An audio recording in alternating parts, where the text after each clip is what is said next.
ternyata jenderal strategi perang itu dari pesantren.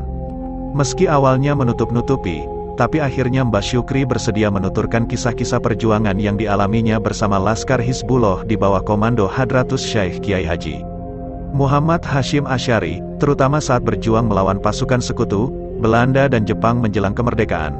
Sebagaimana diberitakan sebelumnya, Mbah Syukri adalah santri sekaligus mantan pejuang Laskar Hizbullah yang tinggal di Desa Carangrejo, Kecamatan Sampung, Kabupaten Ponorogo. Kini usianya diperkirakan sudah mencapai 102 tahun. Senin tanggal 29 Maret tahun 2022 lalu, tim instruktur wilayah IW dari PCNU Ponorogo mendampingi Koordinator Instruktur Nasional INAS Kiai Haji Abdul Munim DZ dan Kiai Haji Adnan Anwar mengunjungi rumahnya. Kepada rombongan Mbah Syukri menuturkan, perjumpaan dengan Mbah Hasyim berawal dari rekrutmen Laskar Hizbullah di Ponorogo. Ia mendaftarkan diri bersama dengan beberapa rekannya, seperti Mbah Kayubi, Mbah Walidu, Mbah Sadimun serta beberapa rekan lainnya. Dari Ponorogo, pasukan diberangkatkan ke Surabaya dan sebagian disebar ke Sidoarjo.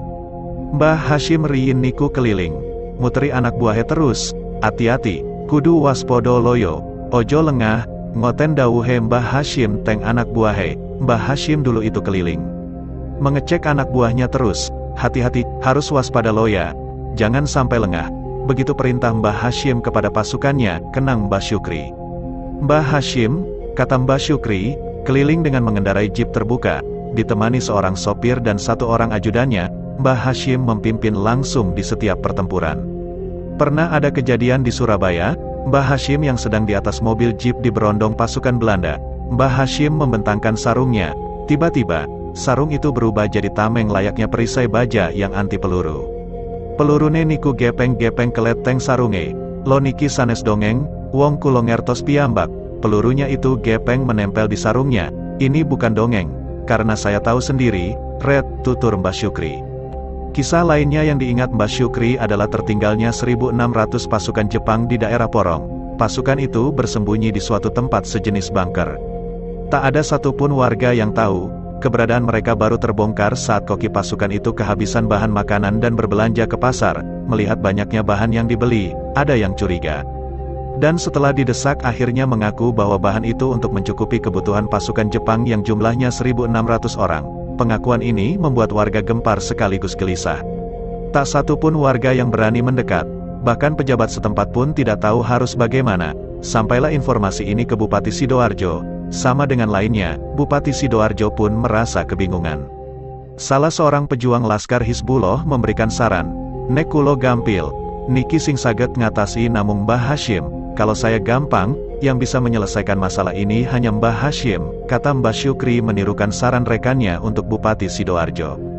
Akhirnya, Bupati Sidoarjo mengirim utusan untuk sowan ke Mbah Hasyim di Tebuireng.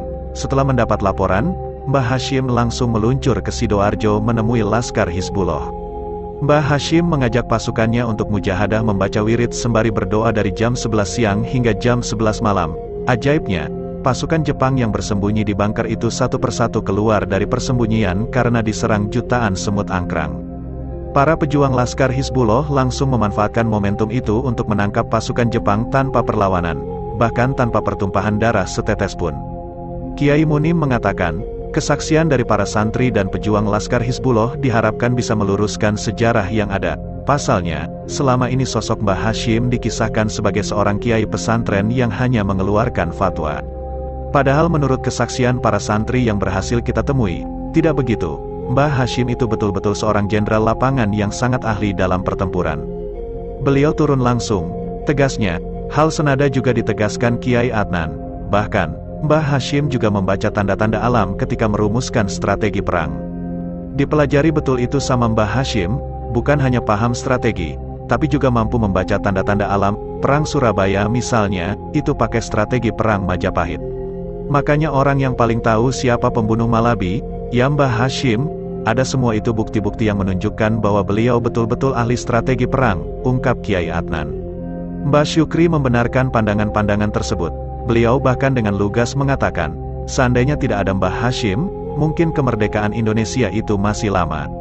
Bisa merdeka, Tapi lama, katanya, Mbak Syukri mengakhiri perbincangan dengan sebuah kalimat pendek yang cukup layak menjadi bahan renungan bagi generasi sekarang. Kami ini yang berjuang mati-matian, dan sekarang kalian semua yang menikmati. Bisa makan enak, naik mobil, jalan-jalan, sindir Mbak Syukri sembari tertawa terkekeh. Mbak Syukri adalah salah seorang pejuang Laskar Hizbullah yang garis bawah menolak garis bawah didaftarkan sebagai veteran perang. Dia meyakini bahwa perjuangan itu ada upahnya sendiri kelak di kehidupan berikutnya. Sumber, NU Online Ponorogo.